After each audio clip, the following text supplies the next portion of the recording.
সুর দিয়ে ওয়াজ করা কি জায়েজ? জৈনক আহলে হাদিস বক্তা বলছে না জায়েজ, হারাম। যিনি বলেছেন ভুল বলেছেন, এটাও ভুল ফতোয়া।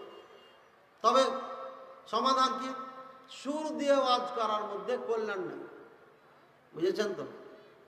মাঝখানে কিন্তু আমি একবার টান মেরেছিলাম না, ওই যে তুলিয়াত আলাইহিম আয়াতুহু, টান মেরেছিলাম। মাঝে মাঝে এসে যাবে, এটা সমস্যা না। কিন্তু ওই বক্তা পেশাদার যারা গানে গান, গানে গান, গানে গান, গান গান, গান গান, এইগুলো চলবে, জায়েজ নেই। এগুলোর কারণে আলেমদেরকে মানুষ অ্যাকসেপ্ট করছে না। আলেমেরা সুর দিতে পারে না, তখন আলেমদের বক্তব্য শুনে না। ঠিক আছে, সুর দেওয়া এটা হারাম নয়, তবে অপছন্দনীয়। অপছন্দনীয় এটা নিয়ম না, এটাকে বর্জন করা ভালো। কিন্তু ঢালাও হারাম বলে দিবেন, এটা জায়েজ না। আবার দলিল দিয়ে আমি সুরের দলিল দিই, মেলা উত্তর তো অনেক দিয়েছেন। আল্লাহ রাসূল সাল্লাল্লাহু আলাইহি ওয়াসাল্লাম বলছে মান লাম ইয়াতাগান্না বিল কোরআন ফালাইসা মিন্না। আমার না কোরআন দিয়ে যারা গান গায় না, তারা আমার দলভুক্ত নাই।